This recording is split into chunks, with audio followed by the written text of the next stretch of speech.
All right. Yeah, I'm ready. You can go ahead. Thanks, Elizabeth. All right. Welcome back, everybody.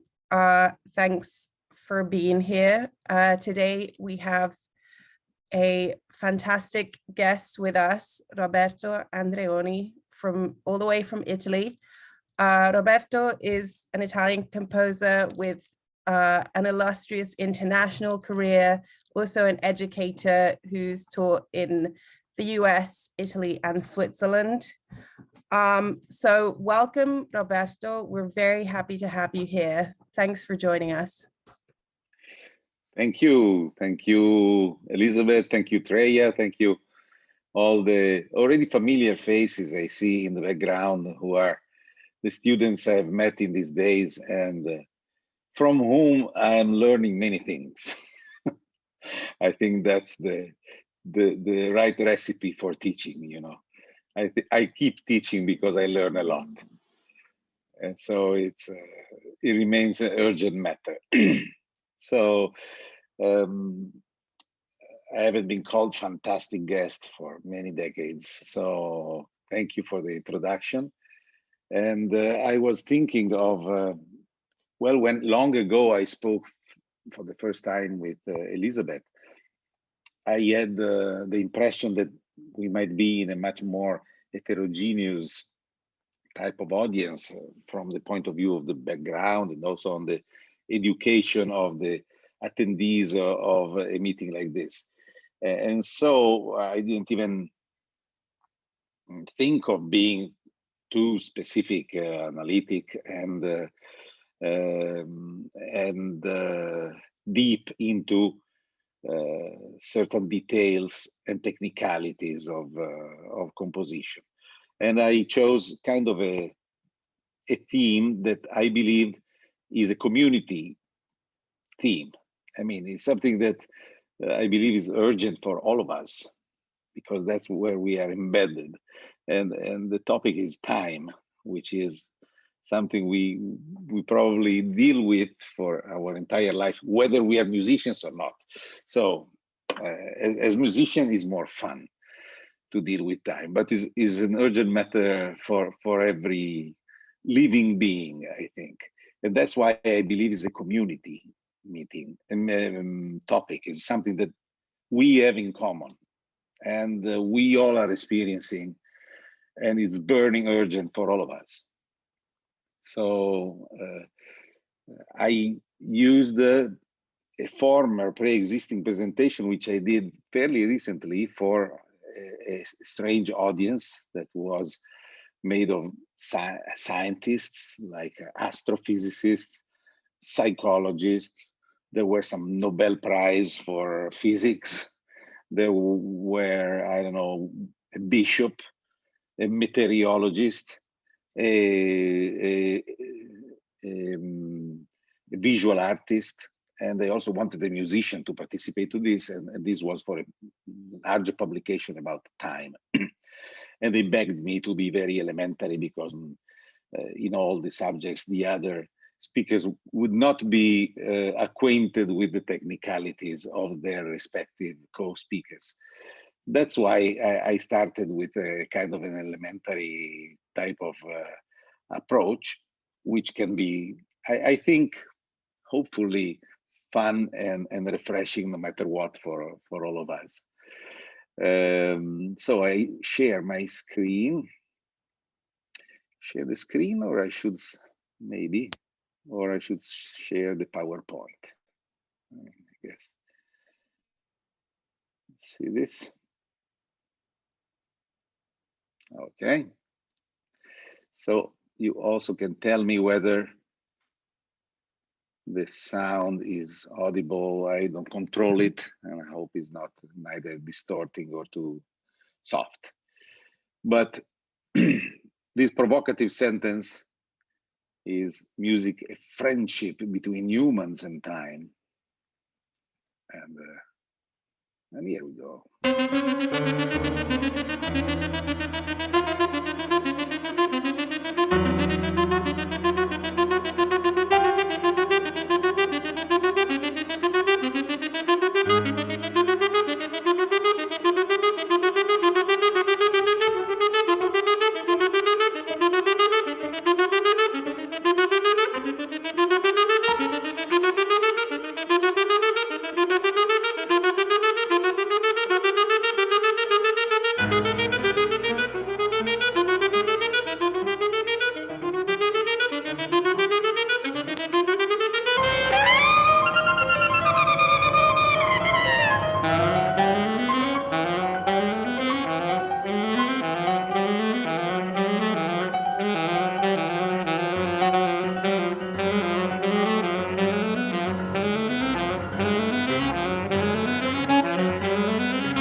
Okay, so this is a piece that I wrote for saxophone and piano, which I thought was pretty suitable to this famous time spiral GIF image. And I don't know if you just from the beginning of this piece, you probably felt the nature, which is both desperate and funny, of this kind of chase of the saxophone, hunting all the pitches of the total chromatic. And this is actually what it is. I called it audio game instead of a video game, and that's the form and the structure of the philosophy of a video game, you know, where you face, you enter like a room that has a certain challenge. And after you fulfill the challenge and win that, you enter in another room where the challenge is bigger, you know, and then you will step into a place where there are dragons, and another where there are flames that threaten you until you can finally get to the tower of the castle and get the princess. So it's made like that in progressive challenges until certain key pitches are like conquered, and that opens the final victory of the game. Sometimes I am afraid I tend to perceive my own time like that, you know, like certain days where you have to do 1,000 things, and they are all kind of challenging and maybe dangerous to some extent, or maybe fun and so forth. And then in the end, you say, did they do everything? Did they do everything correct? So time, we have a very precise perception of time, although philosophically speaking, it has been defined in very different ways. Maybe the most ancient, useful definitions that we study in philosophy and also in music is from Augustine, who wrote that actually here in Milan, in the city where I am now, where he described somehow his own existential experience of time, something that I certainly know what it is, but then if you ask me to explain, I don't know how to explain. And my awareness of it is supported by sensory experience of touching and hearing. Somehow I understand the hearing, but I always was kind of afraid I might be confused about the touching, what has time to do with touching. But later I can tell you that we will. So I don't know why. Apparently I'm not okay. This presentation is okay. Here we go. Kant, the famous German philosopher, said, space and time are the framework within which our mind is constrained to experience reality. Somehow is like, no matter what, whether you like it or not, we act, we live, we think, we move in a frame that is made of time and space. So somehow is a limit, is our human limit. And is also the limit of us musicians. Newton, who's more Anglo-Saxon and practical in his approach, is time is like an empty box inside which all events occur. And I know composers who compose like this, really, including one of my teachers when I was very young.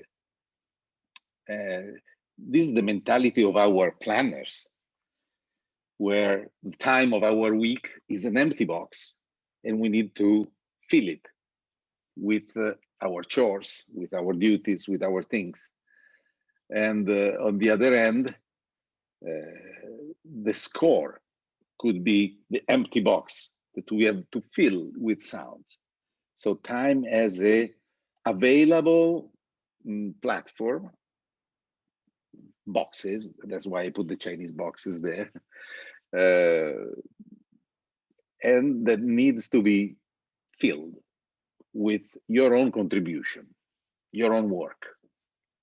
I think that we mostly in our time and our society, we mostly go along this type of definition.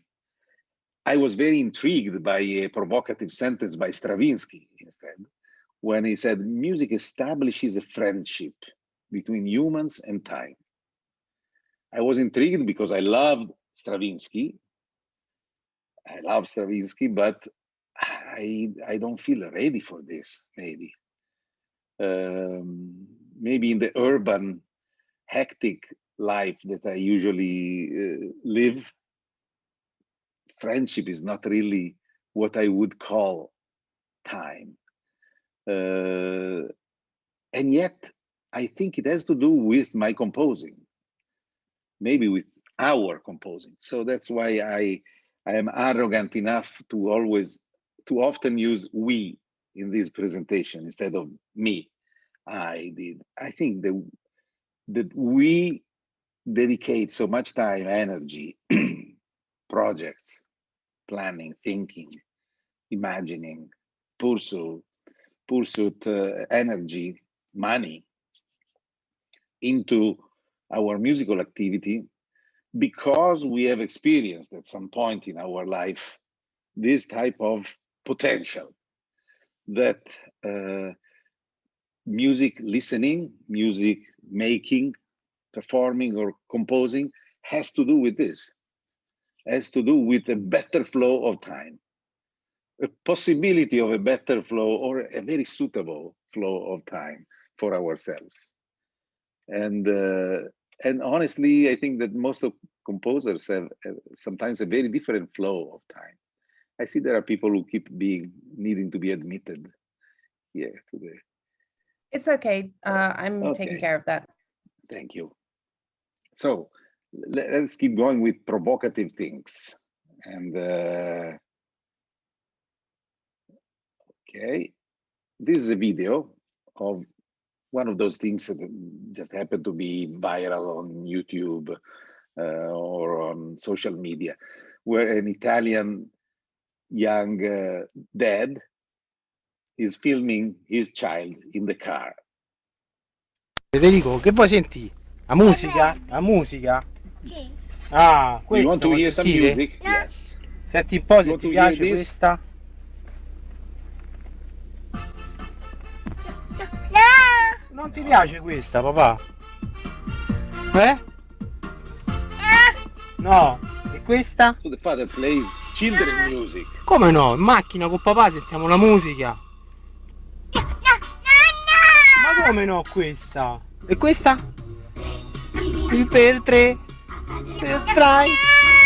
No. E che musica vuoi sentire, papà? Che vuoi sentire? I Zeppelin? Mannaggia, ma perché dobbiamo He sempre wants to hear sentire the i Led Zeppelin? Zeppelin.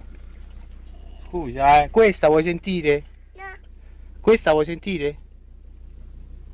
No. Senti un po'.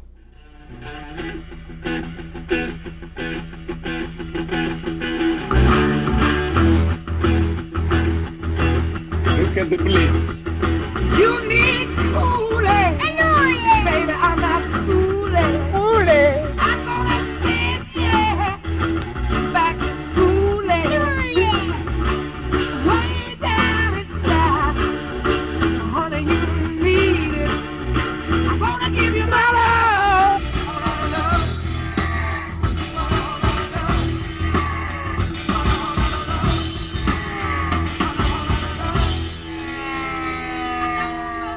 Expectation of something. The symbol.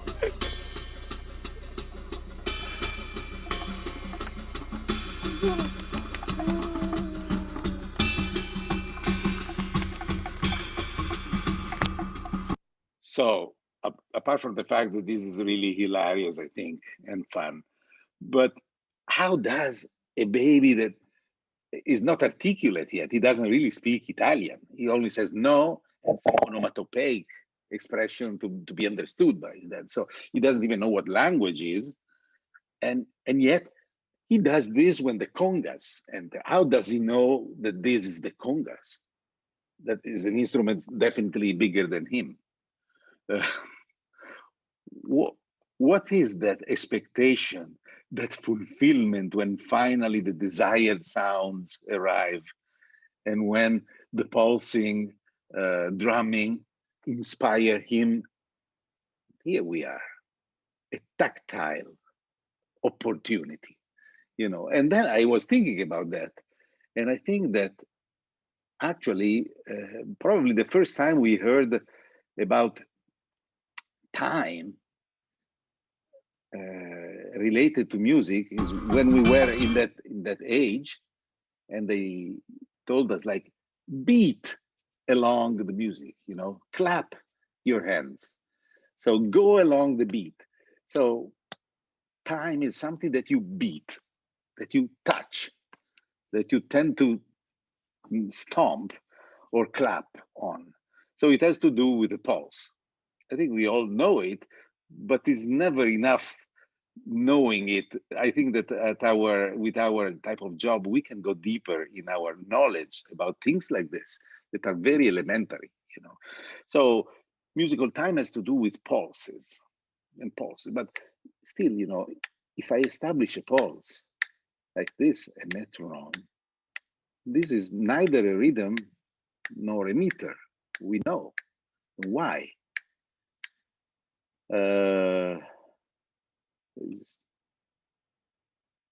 Did I go out of my presentation? Okay.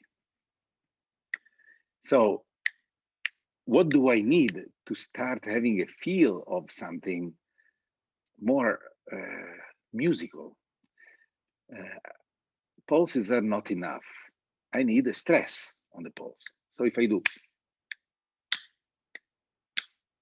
already there is a hierarchy. And I say, this is a pulse in 2, for example, or in 3, okay? Something like that. Why? That is another thing that fascinates me. Why do I say 1 where there is the stress? Why 1? Why don't I say 2? And I say 1 on the first one without an accent.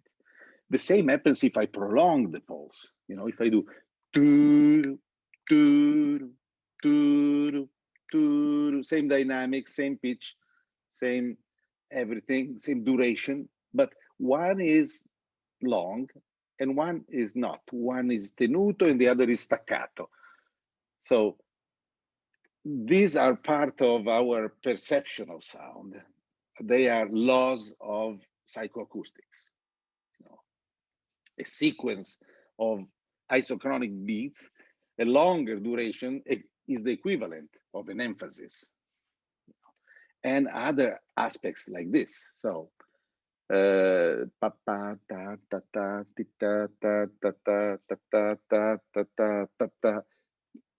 why, where there is the stress, we perceive, we say 1, because there is actually another law that is very important for us composers. Anything different within a series of isochronic pulses creates a new pattern. So anything different is a beginning, has the value of a new beginning. So the same is true for meter, you know. Hop, 1, 2, 3, hop, 1, 2, 3, hop, 1, 2, 3, hop. A repeated pattern of the physical activity could be a gymnastic exercise, or the background meter that we have in our mind. So since the time of ancient Greece, there is this dichotomy. The other day, like a couple of weeks ago, I went to a summer camp there were summer music camp of high school students. And then at some point I came up with a challenge for them, and I said, okay, describe my breath. And I was doing like,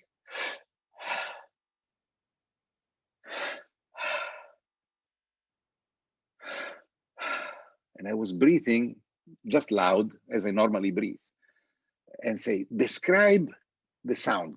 I'm deaf. Tell me what you hear. And it was not even 1 minute passed that I had 2 kids immediately telling me 2 very different answers. One said, oh, you are having like a inhale and exhale. So you have an in and out, and up and down. I said, yeah, that's correct. But another kid next to him said, oh, I just hear 4. I hear 1, 4, 1, 2, 3. So 2 sounds and 2 silences, where the stronger sound is number 1. So I hear a pattern of 4. I hear a meter of 4. And I said, look, in 1 minute, the 2 of you clarified all that you can read in the music literature of the human history about rhythm and meter. And this the dilemma that is on since ancient Greece. Is rhythm quality or a quantity? I tell you this, I mean, this is relevant for me because I started my musical my love for music as a percussionist. And so after my studies and stopping to perform and dedicating myself to composition, and then I went to America and I went to the University of California at Berkeley, where there was a famous professor who was the royal musician of Ghana. So in charge of the drumming orchestra of the court of Ghana, this Professor Lazekpo, who had 57 brothers, all musicians. There was a dynasty of musicians, evidently. And so I was very intrigued to go hear a real scholar of African music, what he was doing. And there was actually a very hippie type of gathering in his class, where people were just laying around in the classroom and performing. And I was listening, very fascinated to his drumming. And I was sitting at the dead end of the room because they were all undergraduates. I was a graduate student there. I was listening and taking notes and sketches of what I was hearing, of his solo improvisations. And then he stopped me at some point and said, hey, you down there, who are you? I'm sorry, you know, I'm the new Italian graduate student. I'm a composer. I'm here. Yeah, but what do you do down there? No, I'm just listening. No, you are not listening.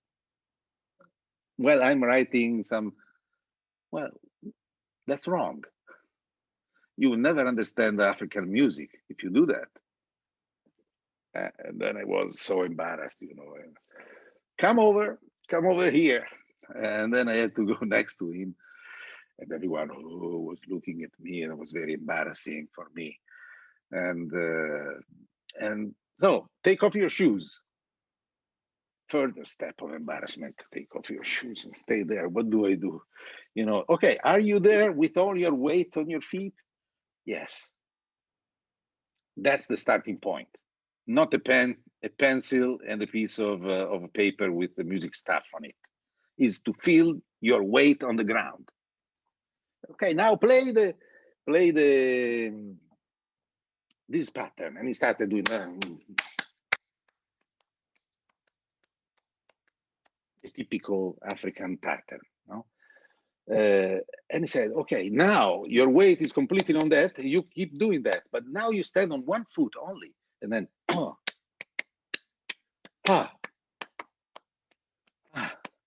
and I put your weight completely on one leg or the other.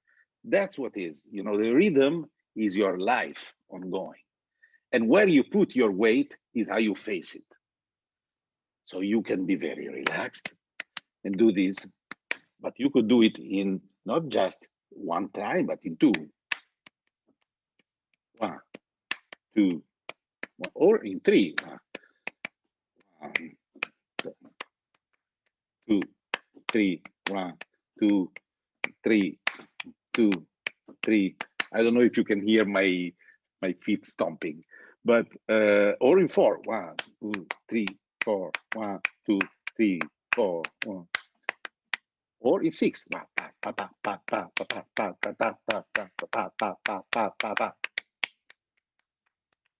So that is the beginning for understanding African music. For me, it was a revelation, because as a Western musician, I'd always faced it with the frame of mind of an empty box behind my head, which is the meter, that needs to be filled with nice rhythms.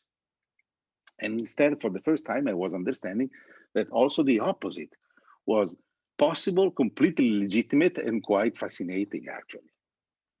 So this, we can have some fun with another little experiment, okay, with using Celia Cruz and the song of the chicken, La Gallina.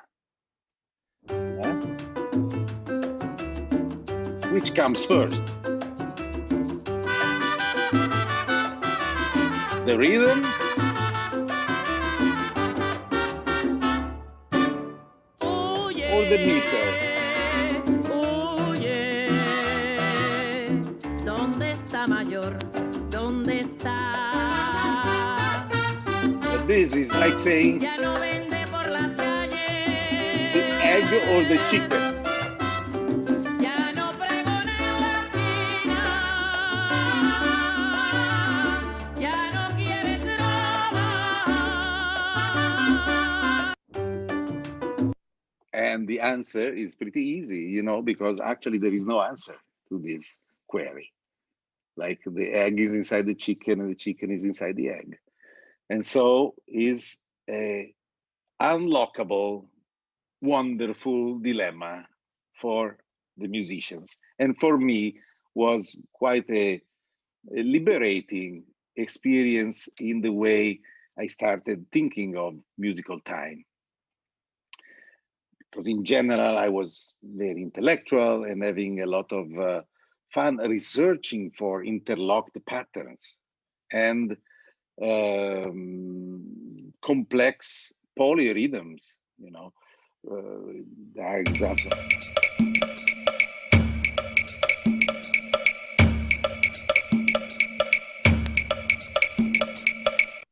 And for me, it's a joy to hear a 2 on a 3 on top of a 5 on top of a 7, and maybe trying to do it, you know, with 2 hands and 2 feet when possible. But really, then I discovered that this was nothing new, and was present also in the European heritage and tradition. The very beginning of polyphony is also the beginning of polyrhythmic enjoyment of the vocal music that we all know and we studied with music, Western music history, like the patterns sketched by Perrotin on top of the long drones of an Alleluia, and on each syllable there is then a great richness of decorations, arches, pinnacles, vowels, exactly what happens in the design of the cathedrals of that time, where the micro is filling a macro and vice versa. The macro mirrors the micro at all levels, with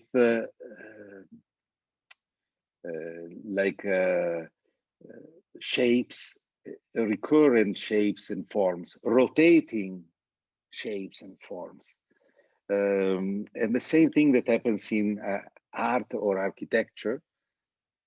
We don't have to wait until MC Escher to see what they could become in the polyphony of coexistence. But really, it's something that was already there. Not to mention the research of Simha Aron that already Berio speaks about when he speaks about his own research. The Israeli French researcher and ethnomusicologist who went to the Central Africa to record the Baka pygmy tribes doing their own mysterious fugues, because really it's what they do is a yodeling of 4, 5 part fugues. You see, they start from the pattern.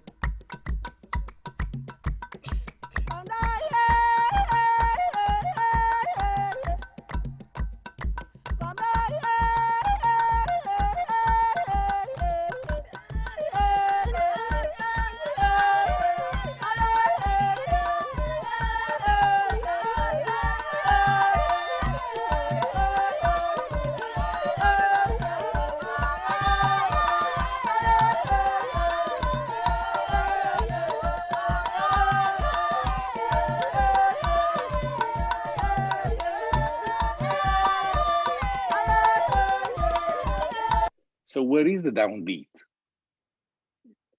It's everywhere because each of them has a different downbeat and they all interlock perfectly. So this is actually very similar to the same idea that is behind the making of an African carpet with all the colorful patterns of triangles, squares, rectangles, circles that become like punctuate the fulfillment of the space. And the same is the acoustic space is fulfilled by these perfect fifths on top of each other in a similar way to the cathedral modularity that I showed before, and what is happening in this type of music. So is the result, surprisingly, is a flow, very joyful and relaxed. I've seen a piece dedicated to African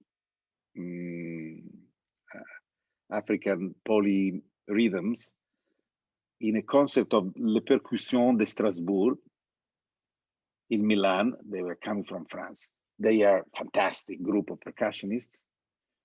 And yet you could tell how tense they were in creating something very similar to what these women and children are doing with no stage. I don't know if rehearsal is necessary or what. So it's a way of going with the flow rather than calculating the flow. And this is a dichotomy that I think is in a lot of us and has to do with the destiny of a lot of art, classical music of nowadays, or educated music, as we can say. You know, I lived long enough to hear a lot of insults sometimes from performers, from people in the audience. You know, I don't like to be. Actually, I like to be. In these days, I am in a festival of new music like this, and it feels good. It feels very comfortable, I have to say. Why? Because like we are all the same breed in here. We love it, and we understand it in a certain way, with the curiosity of deep understanding. But I like to expose my music out there, you know, where I don't know who is going to listen to it, educated or non-educated, people who have never listened to classical music, not to mention contemporary music, ethnic music, or anything different from the mainstream top chart. And there are many surprises that are very interesting. Usually very good surprises. There is another level of thinking of time in music, which is the agogics. Something that actually Italian composers had the genius idea to synchronize with the average step of humans. And this actually contributes to make the destiny of music, of Western music, especially, more human, you know, because it's actually walk as if you walked when you walk slow. And so Vivaldi wanted to make sure that his score would not be performed like or that's not my music. My music is if you walk allegretto, then it makes sense. So the pace of the pulse is another crucial aspect. And in our tradition is physiological. Not so nowadays, I think. Very often, the use we make of our tempi is actually non-physiological. So I liked this provocative sentence of Suzanne Langer, philosopher who died not long ago, California philosopher, who said, we perceive the speed of music neither in function of its agogic tempo nor the number of its rhythmic subdivision, but rather from the frequency of new events that occur. And this, I think, you know, many times when we speak of our own music in the world, it seems that the issue is dissonance or consonance. And for very long, it's been like that. I don't think that really the issue is dissonance or consonance. More than that, there is the issue of frequently interrupted or non-frequently interrupted. Frequently changed or non-frequently changed, because that detaches the music from the physiology of the flow. So I think that from this point of view, a very important composer has been this guy. Does anyone know who this guy is? I don't think so, because he's not famous. But he's actually very famous and very important, I think. A very important American composer, actually.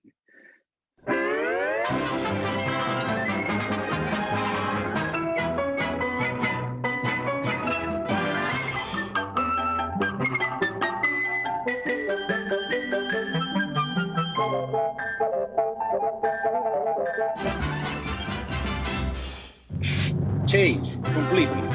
Tempo, key, everything changes. In the Looney Tunes, the Warner Brothers philosophy, that was the opposite of the Disney philosophy, where music is always chosen first, and then the artwork is made on top of the music. Here, the idea was make a crazy cartoon that moves like no human being or living creature could actually move, and then make a music on top of it. So the music has to become extremely interruptive and change in a 1,000 parameters in a matter of few seconds. That's the beginning, actually, of all the music that then turns into what nowadays we call sound branding, or we call advertisement music, jingles, the sounds for video games, for telephone ringers and things like that. So a similar experiment for me was this very large installation, as I was telling you. I've heard my music more times out of the concert halls than in the concert halls. So this was just in the public square in the center of Milan. It was a large projection and installation in octophony dedicated to the Italian futurists, where there was the 100 years of of futurism, 100 years from the manifesto of Marinetti. I don't know if all of you are acquainted with the novelties brought by the futurist movement in contemporary art. But arrogant trust for speed, energy, mechanics, industry, even war machines, explosions, chemistry. And the same was true for sound. So in occasion of this large exhibition, I prepared the project, and then with the help of other 3 composers and as many visual artists, we set up a, let's see, just an excerpt of this, of episodes dedicated to futurism. Okay, this, for example, is pretty interesting episode, which is war. As you see, there are some performers in the windows of the Royal Palace in Milan. So there is live performance processed with max MSP patches, and the visual creation is synchronized with the music after being prompted with algorithms and images made by these painters.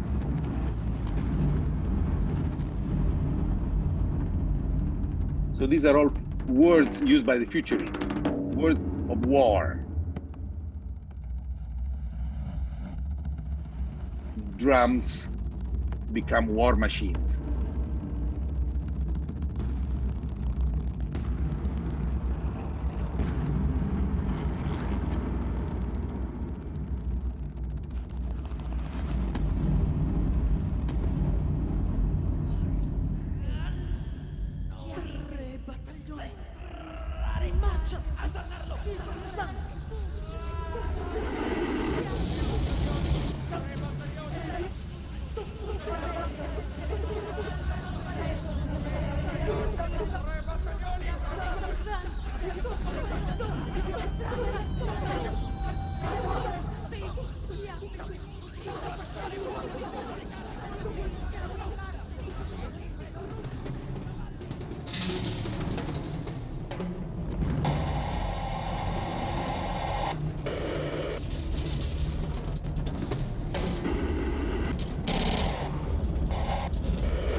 After the war, there is the disaster.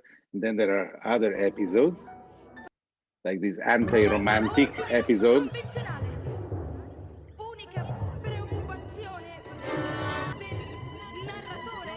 with rap interventions.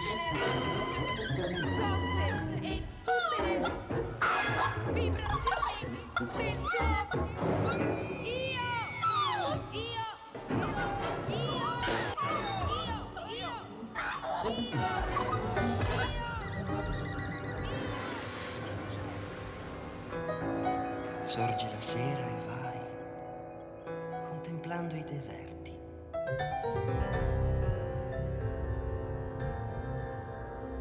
In dei tiposi, One of the slogans was, "Let's kill the moonlight," as ancora a non sei tu symbol paga of di romanticism. sempiterni calmi. Si udì gridare nella solitudine aerea degli altipiani.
Let's burn the museums was another futurist slogan. And that is a museum.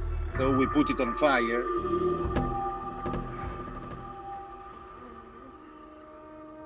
Only with these sounds of flute, piano, drums, and the voices.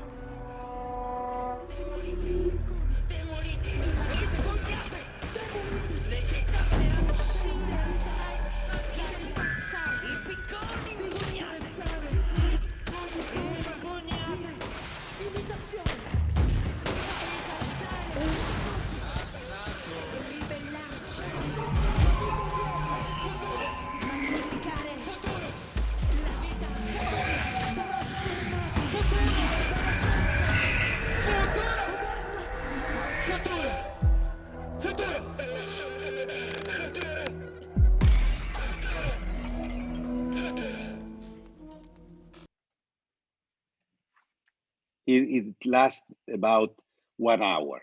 This is already a condensed version of 15 minutes, and that hour went on every night, and it was became very popular. Actually, thousands and thousands of people attended it by entering in and out the museum of the Royal Palace and passing by the Duomo Square, to the extent that then it won an important award as a public art event, which actually in the Italian jury defeated the inauguration of the Olympics in Turin where that year. So this was a very interesting experiment of oops, keep having some trouble. Okay. I think you know these type of scores. I don't need to stay on the famous. Why am I putting piano phase next to Lux Eterna? To make the next point, which for more than a century, we have been stretching. We, not just I think, we have been stretching musical time towards opposite limits. Repetitive loops versus non-periodic structures to an utmost extent. And that is where we are moving now. That's why the futurists, whether we like them or not, they've been banned from Italy for decades because considered like connected with fascism, somehow inspiring fascism with the assertive arrogance of their trust for machine wars and progress in a way that now we have to do a lot of work to undo what it was done in the first part of the 20th century. But still, you know, they started triggering, they opened a way in which we move and operate. The book of Luigi Russolo, futurist, Milanese futurist, that was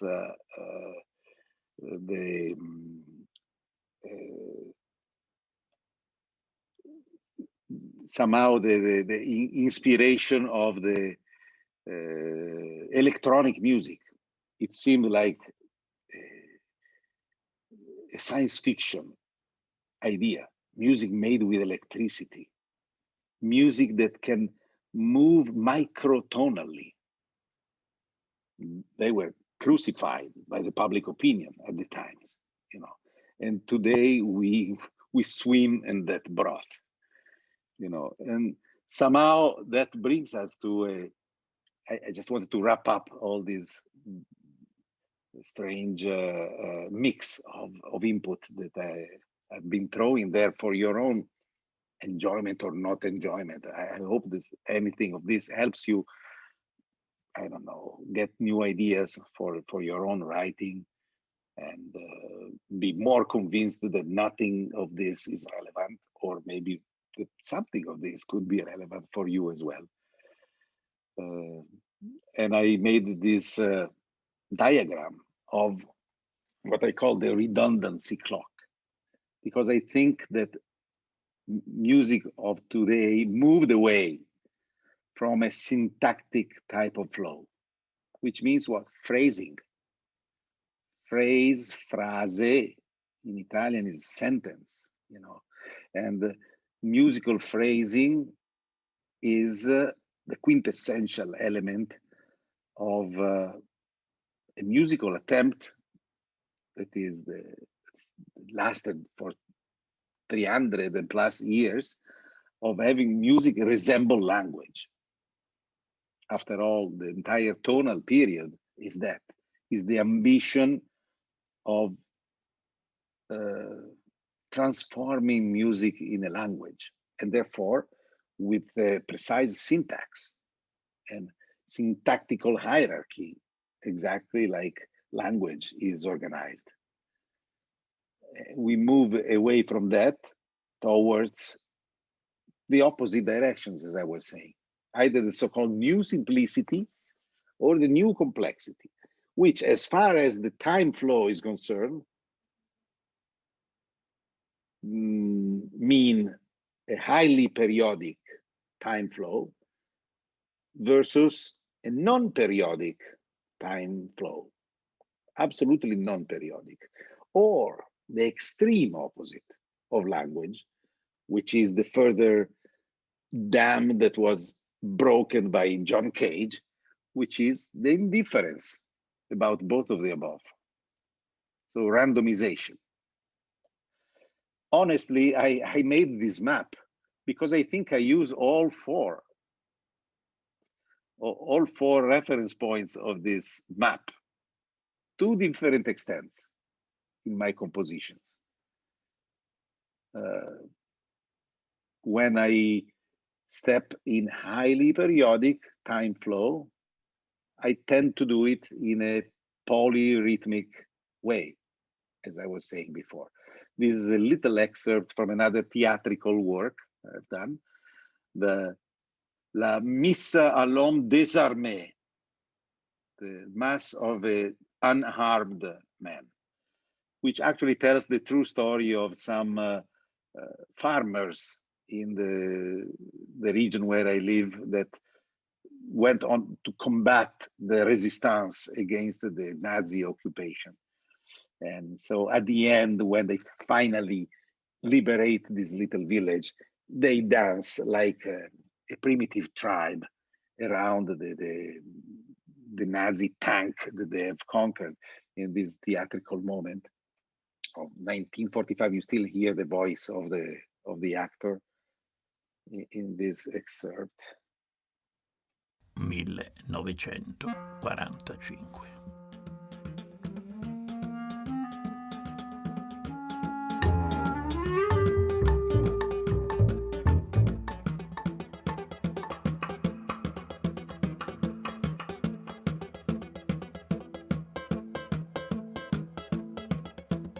That's a guitar.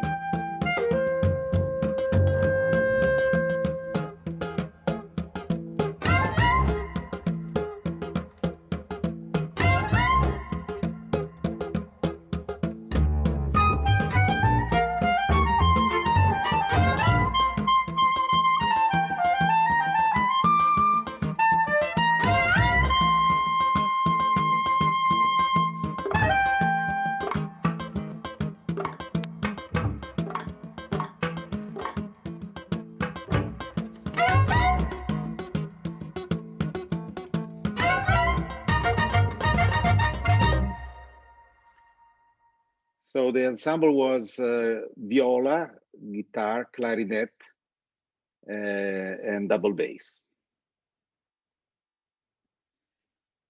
And as you hear, it's a very heterophonic type of texture created by the polyrhythmic percussive approach of all the attack modes and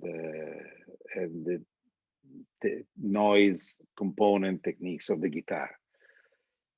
Randomization, as I tell my students many times, is not like melting something that would otherwise be structured, but is a solution to structure things that would sometimes be impossible to be structured otherwise. And they say, oh, what does it mean? And then I say, okay, exercise number one, which I had to actually resolve in the finale of my first opera that I wrote, when the whole opera happened under the campanile, the medieval campanile of the Bergamo Cathedral. Is a sacred oratorio. They called it opera because it has costumes and so forth, but it is actually a religious theme. And every hour, actually, the opera lasts almost 2 hours, and it starts with the bells of the campanile and it ends with the bells. So if I tell my students, write down the phenomenon of the bells of the campanile, imagine 4 bells with 4 different pendulum that go at different speed with a fixed pitch. How do you represent it in a score? Randomization, there it is, the bell. Right now, I don't know if you can hear it. So what is the best way to represent the complexity uncontrollable of 4 pendulums or 5 pendulums, or in the case of the finale of my opera is 8 pendulums. So there is this final long aria that was posing some challenges to me. Now it's difficult for me to explain because I mean, you don't know the topic of the opera and all the rest. And the recording is terrible. Unfortunately, there was kind of a hurricane the last day of the 5 replicas of this, of the 5 replays, and lots of stuff went destroyed, including the recordings. But there was a little television show that I took that remains like my surviving testimony of that large endeavor. So there is a long text. Mary tells the prophecy of the future of humanity, let's say, to make a long story short. And this is a very articulate prophecy, very long. It tells about the wars, the crusades, and all the bad things that will happen and what, and so forth. And it's too long of a text to be put in music. By itself, it would be 1 act, because text is compelling for your time. When you're dealing with musical time, text must be heavily trimmed, which sometimes contemporary scores do too much, I think, to the extent that it's not understandable anymore. Any flow of narration, any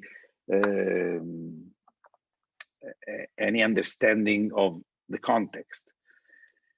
So I resolved this by having an actress read the long text.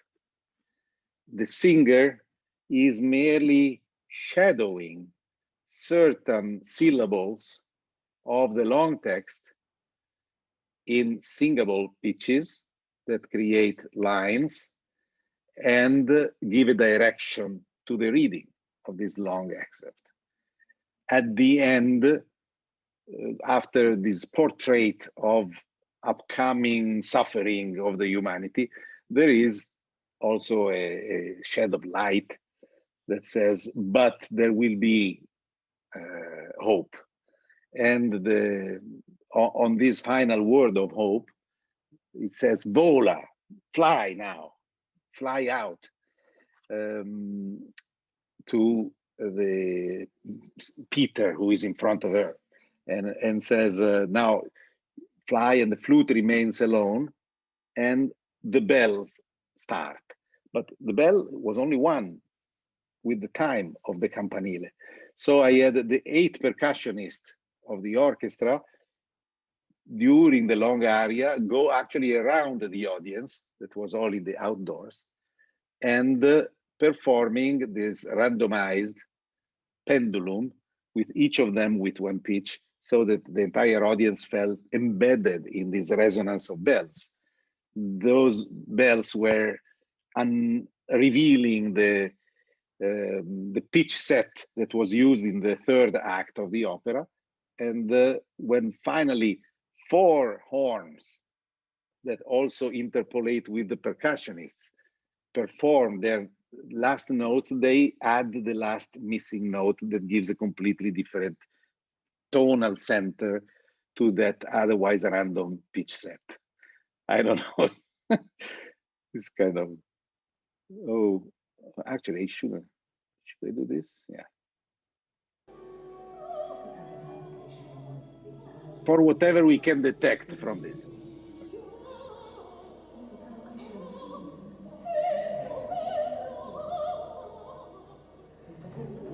From here.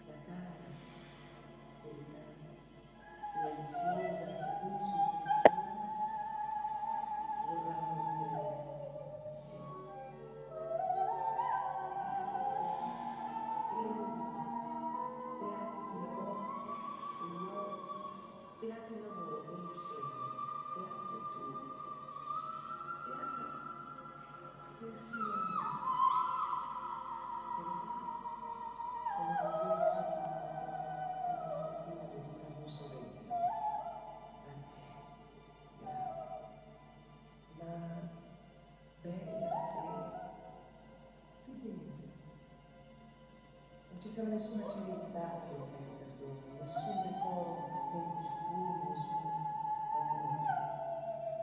Il livido contemplare dei miei dominerà il giorno e le notti, i dolori e i piaceri. Nulla infatti può sottrarsi alla natura. Agli uomini soli fu dato per loro una cena. A noi fu dato un gioco dolce, un carico leggero.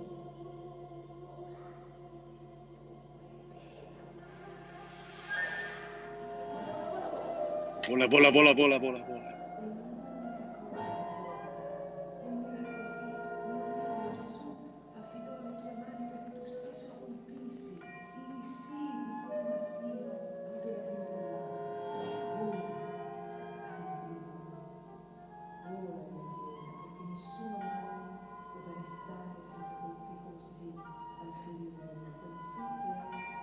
Stesso di Dio.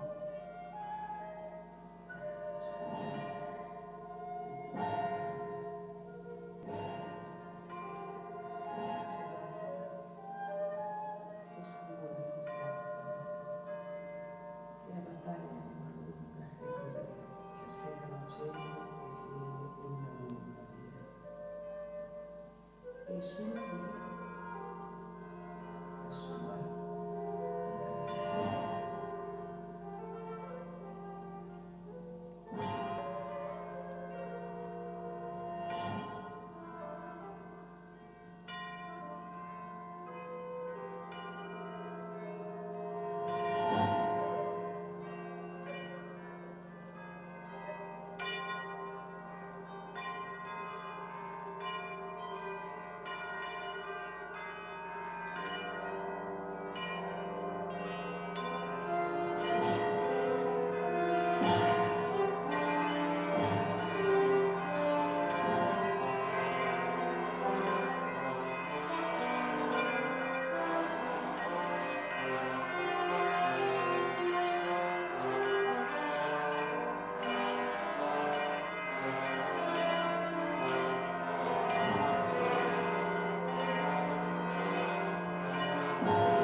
So again, was it audible at all? I hope so. Now there is no Yeah, way for me yeah, we could hear it. to find out. Okay, so, but this whole episode that you have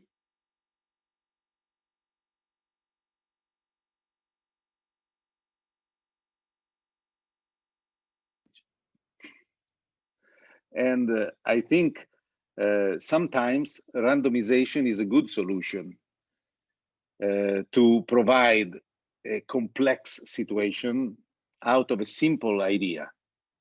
Not always so. Sometimes when it's, for example, inside an ensemble within a predetermined slice of time, it may be counterproductive. But in certain other situations like this, where there is a high chance of interference of doors, and not in a concert hall, in a medieval porch and everything else with 1,000 people around and things like that, it's the musicians cannot look at the conductor, and so they need another type of reference point, oral, exactly like it is in many other traditions that are non-Western, and usually is enough to trigger large ensembles or big responsorial type of interaction, of musical interaction in Japanese, Indonesian, Chinese music, and Filipino music, and many other things. So this is superfluous, I think. We know, that whatever, turn the radio on, turn the TV on, go into a shopping mall or anything else, and what you hear is just loops, thanks to our friend Philip Glass started that, but most of the music is actually articulated by loops, which is the opposite of the way the phrasing of a Chopin piece is. You don't need to hear these examples because you know them. I just am showing you how I have, why I've been interested in these type of things and how I've used them for some of my composition. This also is another fairly long piece, which can be summarized in a very simple scheme, which goes back to the slide number 1 of what we watched, which is the steady pulse. When I came back from America, some colleagues and friends said, write a piece about your experience in California. Wow. And there was a very good pianist, and she said, okay, write a piece about some input of what you have learned in California. And I said, honestly, one of the things I've been most shocked, my culture shock was to see the frequency of changes that occur in the American society. I've seen in a few years, so many of my friends there change their musical style, technique, their home. They keep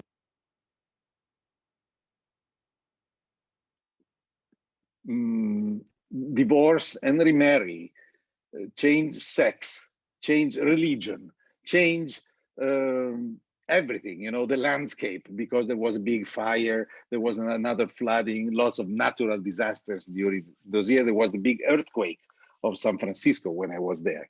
So this frequency of changes was what remained for me as the most shocking difference from what I was used to. And so I thought, well, a little symbol of that could be the total relativization of the certainties, of all certainties. For example, the pulse, and the fact that the pulse is 1 when we count. What if the steady pulse is 6? So it's pa pa pa pa, or it's 5 pa pa pa, or it's 4 pa pa pa. So the pulse is steady, but is interpreted by the interpreter as being the 6th of 6, the 5th of 5, the 4th of 4, and then the 5th of 6, the 4th of 5, the 3rd of 4, and so forth until doing the entire loop of this. I think maybe we can just go through the beginning of it, because the pitch material is very simple. Is this 0-1-5, and its inversion 0-4-5 pitch set. It's only made of 2-3 intervals, and that's it. But they transform according to the beat in something African sounding, Latino sounding, European sounding, and therefore undergoing the same type of transformation.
and so forth. And now I realize that time is passing, indeed, as it is always the case.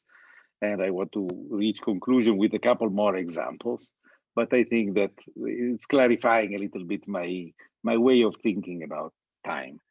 And so it was impressive to hear a famous Italian poet in a lecture that I attended a few months ago, where he made a parallel of dichotomies that in the current age are typical of all the arts. So using symmetry versus asymmetry and so forth, repetition, non-repetition. Somehow he was going in the same direction of what we were saying here. Okay. A little further level of understanding of time. This is just the beginning of the second movement of my string concerto. Few seconds, nothing long.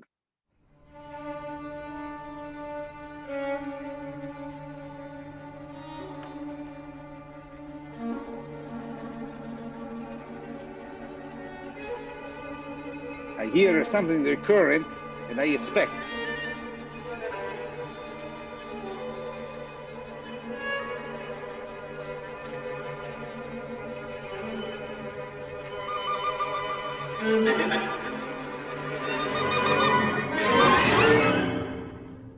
So I think that this dynamic, is recurrent in the way composers communicate an idea.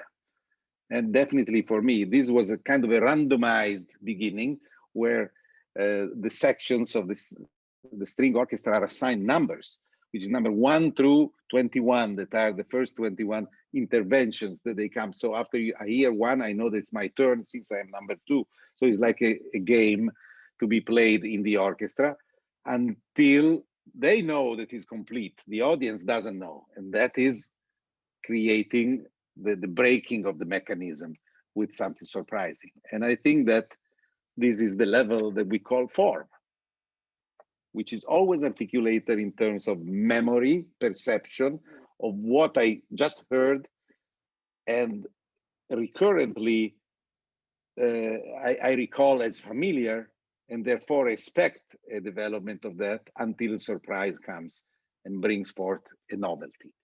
So what we have seen is that musical time is a very ramified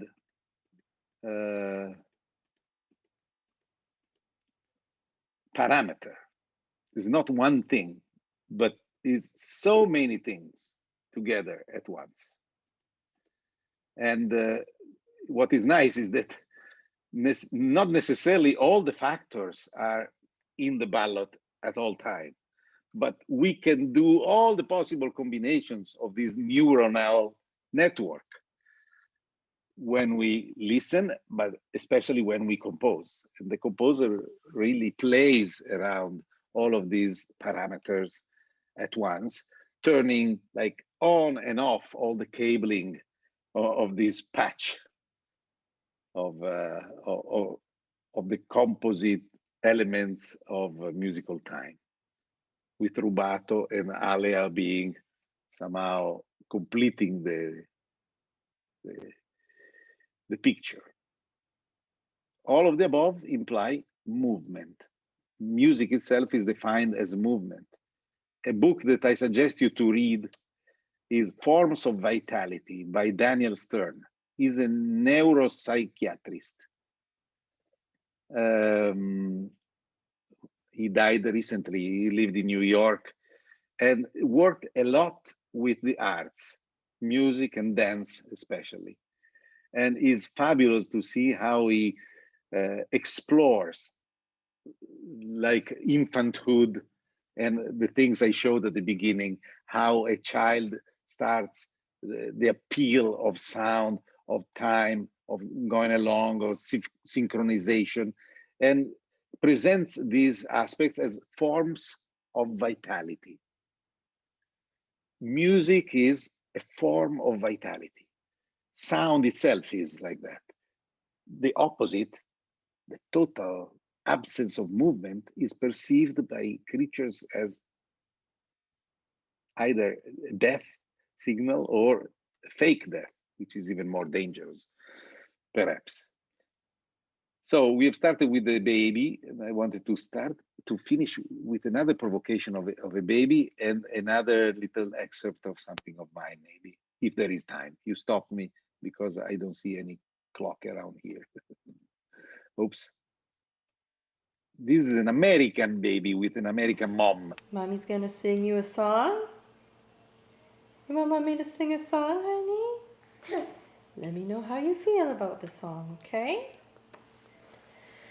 I don't want you to come round here no more. I beg you for mercy. You don't know how strong my weakness is, or how much it hurts me. 'Cause when you say it's over with her, I want to believe it's true. So I let you in, knowing tomorrow I'm gonna wake up missing you, wake up missing you, when the one you love's in love with someone else. Overwhelming. Don't you know it's torture? I mean, it's a living hell. No matter how I try to convince myself, this time I won't lose control. So I let you in, knowing tomorrow I'm gonna wake up missing you, wake up missing you. Oh, you feel the pain in the song, eh, honey? Big tears. I think it's phenomenal because this is again a pre-linguistic type of experience that is going on. And Stern explains this actually, sorting out things that we are sometimes very confused, even as musicians, but especially as listeners. You know? The first is the physical stimulus, then the neurological one, then the psychological one, third, that comes third, and then the elaborated psychological one. But what is phenomenal is that the boy doesn't, I don't think he really understands the topic of the song. It's just the timbre of the mother, the intensity of that form of vitality, of that sound moving in time. So I think that this goes beyond empathy and gives a special power and special responsibility to us musicians, because music is capable of sympathy. And in fact, the Aeolian harp vibrates by sympathy, you know, which is more than empathy. It's just more than being in your shoes, is communion and is moving, you know. That was a real interview. Professor Einstein, is your thought driven by images or by words? None of the above. My mind is driven by forces and volumes that move in time and space. I am no Einstein, but I tend to agree a lot. I think that as musicians, this is a very musical way of thinking. So movement, this is sometimes an exercise I give to my students, again, could be represented. This is again a list given by this neuropsychiatrist, which they are all musical elements. Acceleration, slowing down, spinning, fading, exhausted, hanging, reluctant, sliding, relaxing. Take a musical element. three notes or a timbre, three sounds, and not even exact pitches, and make them a composition just by having those elements travel through these aspects of movement.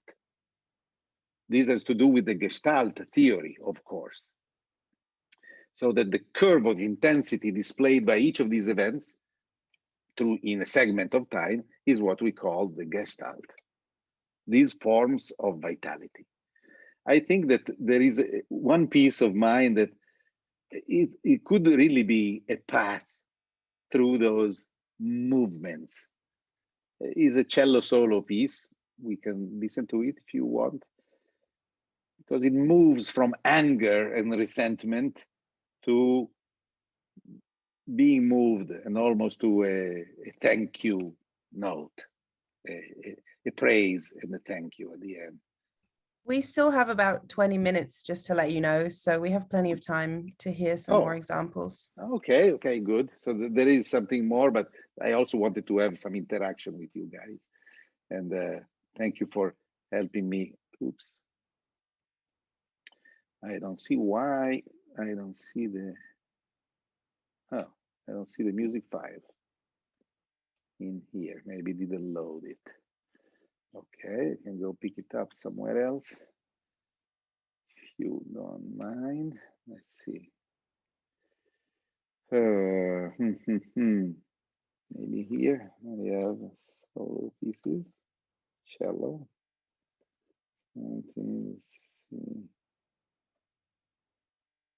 Okay, Bacon, because it's dedicated to Francis Bacon and his sculptures and the way to dismember human figures to like a butchery exhibition that in the end is instead very human and moving.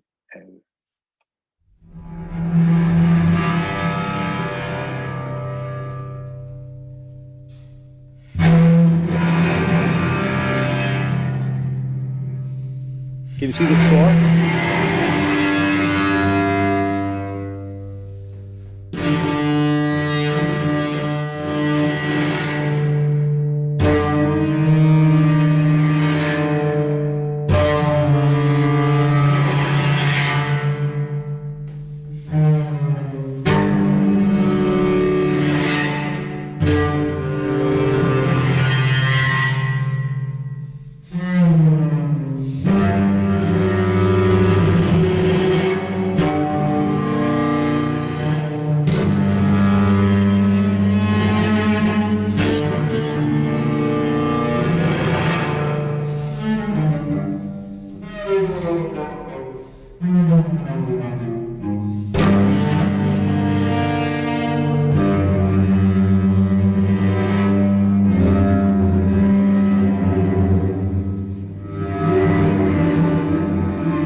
Okay.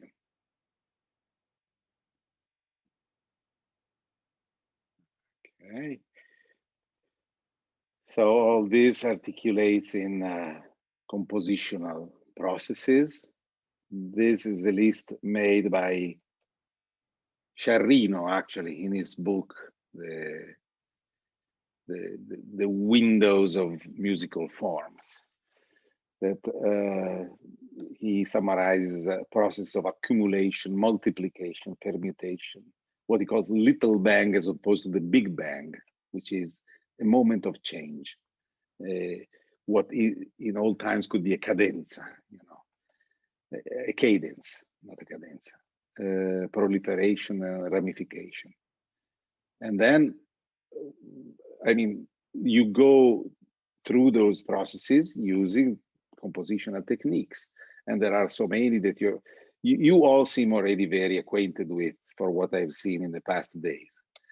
But there is never enough opportunity to experiment these lists.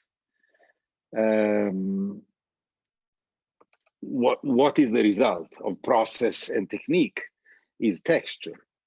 Really, I think that our music proceeds more by recognizable textures, even more than harmonies, even more than rhythms or meters.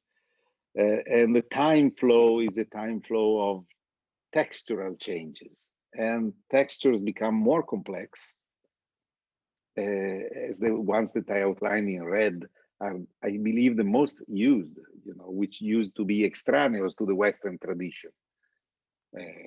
Thinking of holophonic, the technique that includes noise and space.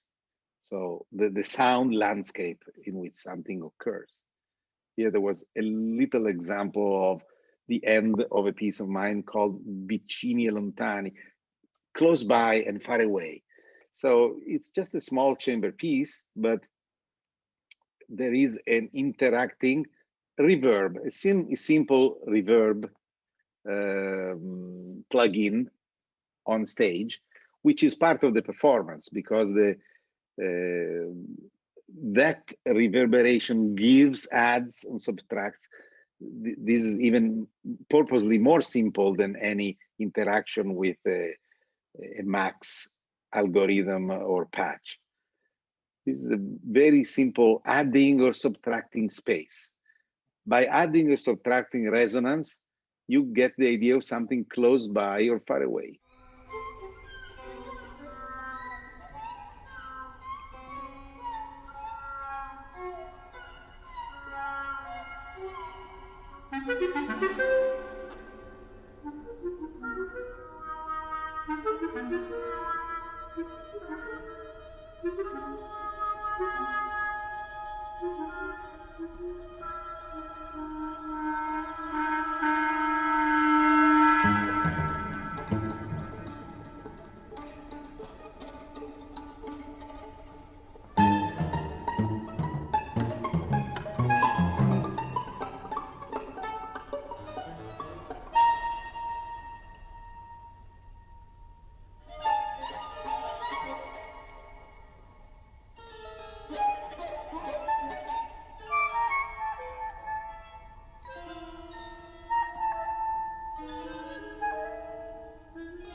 So the consideration of space is actually changing our perception of time, I think, and of the entire context. architectural organization of time has been an intriguing ambition of humans over all the civilization, but nowadays I think we are particularly into it, and not just thanks to Netflix. You know, books, movies, video games, everything. The lockdown threw us in a virtual world where I unfortunately see teenagers sometimes who would rather not get out of their room, but not for the fear of COVID, just because virtual is easier than real. And so paradoxes and virtual experiences like imaginary parallel universes and things like that are like daily bread of your generation, I think, and it's something that we need to deal with. When I say architecture of time, I have in mind having encountered and met in person Conlon Nancaro in Mexico City, who is another inspiration, has been for my work for all these years. This is one of his famous, the analysis of one of his famous player piano pieces with the lines of textures being conceived as vectors, conveyors of forces. So because of this, actually, I'm thinking, no, I don't. I We have wonder about 5 more minutes in case Okay. you're wanting to take So, some questions. Exactly, this one, since we are in the Olympics, this is another piece, is probably the most performed of my pieces. This phenomenal duo, actually he is a famous scholar and Italian musicologist, and she's a actress, clown, mime, and clarinet player, fantastic clarinet player. I wrote for them a piece called Olympia, which is a long list of sports, but it's not promenade music. It was actually a study about movement, vectors of forces. For example, shooting, archery. So what I watched the videos, I interviewed people who do these sports and looked at the muscular or force application to the material and how it's being released. And it turned out in being a comic piece, is a sketch. Actually, we can watch just a little excerpt of it as a finale, as an ending of this talk. I hope it's still here somewhere. Oy, oy, oy. Let me see. That's why. Okay. Okay, this, for example, archery.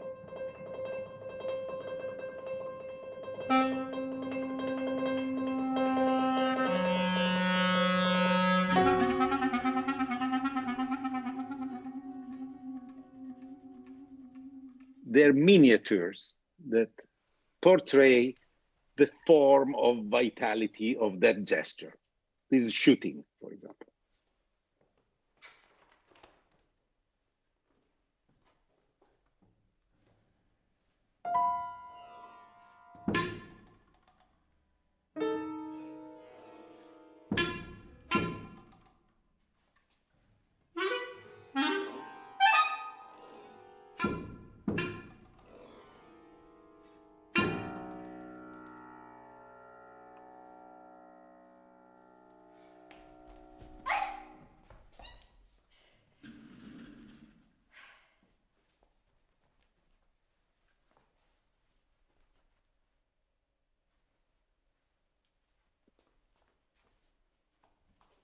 So this billiard.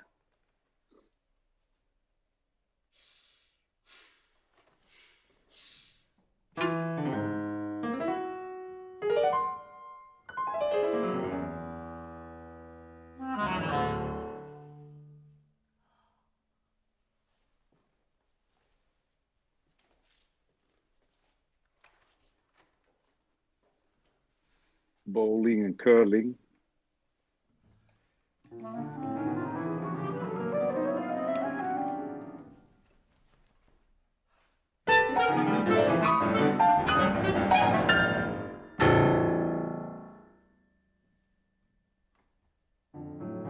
I move a bit forward, maybe.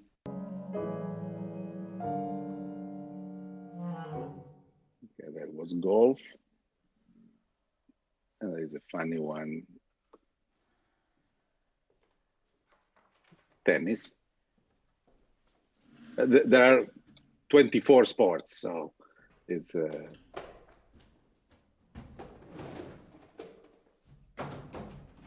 then they transform it into a piece of mime.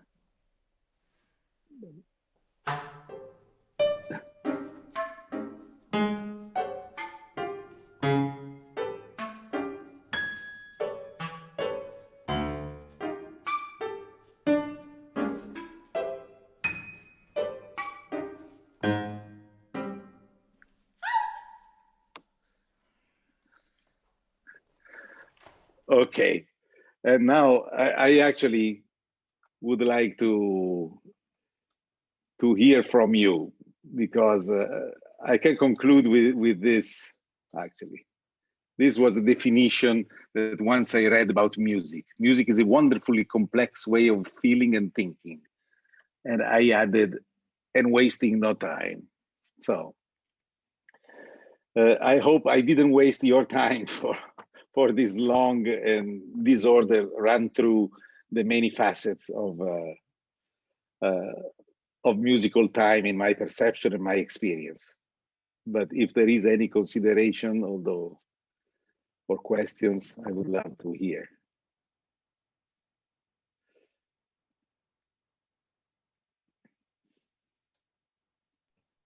Kira asked in the chat if you would be able to share your presentation with us, like through email or something, so that we could read it in retrospect.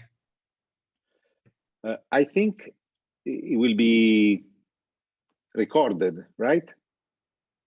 So yeah, it's in the recording. If I attach it to an email, it's gonna weigh 1 giga. Lansing has a question. Nice to see you. I don't hear you. Oh, there's a chat, maybe. Go ahead, you should be able to talk. We weren't allowed to unmute ourselves. Thank you so much for this such important, thought-provoking presentation. Time is one of my favorite topics, and the perception of time and everything that you talk about. I want you to come to be a guest in my class, but one thing that you didn't touch upon, and I wonder how if this is also something that you think about, is the perception of poly, the idea of not just polyrhythm, which you did touch upon, or polymeter, but polytemporality. In other words, a sense in a movie or a book or in a piece of music that time is unfolding at different rates of speed simultaneously. Well, yes, that is what I hinted to when I was talking about the paradox, stepping into paradoxical, not really experienceable aspects of time, but it still are there, you know. I also hinted to it when I spoke about polytextures, textures that happened at the same time. And I think in music, this really started with the Rite of Spring. In the Rite of Spring, we started hearing different phenomena running at the same time. And everything of our activity somehow starts from there. The fascination of the new music probably starts from that. Not just the polyrhythms, but the poly textures and the polyphony of events. Then I'm not Elliot Carter, so I'm not able to do a calculation of different characters that within a string quartet behave so differently until they randomly touch each other, and then everything changes like that with a perfect calculation. I don't know, maybe because I'm Italian, there is an element of anarchy in our life that sometimes is like a better solution for multiplicity rather than hyper organization. But it's super intriguing, and far from being solved. Is a constant field of my interest. And This is one of, I don't know if you can make it, but for everyone else, this is exactly one of the things I'm going to talk about in my own presentation about polytemporality. So it just connects. We're brothers in. Bravo, great! I can't wait.